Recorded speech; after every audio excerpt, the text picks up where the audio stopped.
ಹಳೆದು ಅಥವಾ ಹಳೆಯದು ಅನ್ನೋದಕ್ಕೆ ಇಂಗ್ಲಿಷ್ ಅಲ್ಲಿ ನಾವು ಯಾವಾಗಲೂ ಕೂಡ ಓಲ್ಡ್ ಅನ್ನೋ ಒಂದೇ ಒಂದು ವರ್ಡ್ ಅನ್ನ ಯೂಸ್ ಮಾಡೋದಿಲ್ಲ. Instead of old we use different words. Old ಅನ್ನೋದ್ರ ಬದಲಾಗಿ ಬೇರೆ ಬೇರೆ ಪದಗಳನ್ನ ಕೂಡ ಯೂಸ್ ಮಾಡ್ತೀವಿ. ಫಾರ್ ಎಕ್ಸಾಂಪಲ್, ಹಳೆಯದಾದ ಐತಿಹಾಸಿಕವಾಗಿ ಪ್ರಾಮುಖ್ಯತೆ ಪಡೆದಿರುವ ಪ್ಲೇಸ್ಗೆ ನಾವು ಓಲ್ಡ್ ಪ್ಲೇಸ್ ಅಂತ ಹೇಳೋದಿಲ್ಲ. We call it a historic place. A historic place. ರಾಜ ಮಹಾರಾಜರ ಕುಟುಂಬದವರ ಬಳಿ ಇರುವಂತಹ ಹಳೆಯ ಕಾರುಗಳಿಗೆ ನಾವು ಓಲ್ಡ್ ಕಾರ್ಸ್ ಅಂತ ಹೇಳೋದಿಲ್ಲ. We call them vintage cars. Vintage cars. ಹಳೆಯ ತಂತ್ರಜ್ಞಾನಕ್ಕೆ ನಾವು ಓಲ್ಡ್ ಟೆಕ್ನಾಲಜಿ ಅಂತ ಹೇಳೋದಿಲ್ಲ. We call it outdated technology. Outdated technology. ಯಾವುದಾದ್ರೂ ಪುರಾತನ ವಸ್ತುವನ್ನ ನೋಡಿದಾಗ ಆನ್ ಓಲ್ಡ್ ಥಿಂಗ್ ಅಂತ ಹೇಳೋದಿಲ್ಲ. We call it on ancient thing. On ancient thing.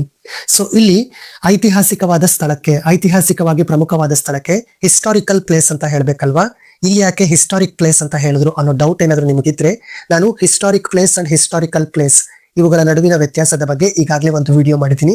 Miss ಮಾಡದೆ ಅದನ್ನ ನೋಡಿ ಹಿಸ್ಟಾರಿಕ್ ಪ್ಲೇಸ್ ಮತ್ತೆ ಹಿಸ್ಟಾರಿಕಲ್ ಪ್ಲೇಸ್ ನಡುವೆ ಇರುವಂತಹ ಡಿಫರೆನ್ಸ್ ಅನ್ನ ಅರ್ಥ ಮಾಡ್ಕೊಳ್ಳಿ.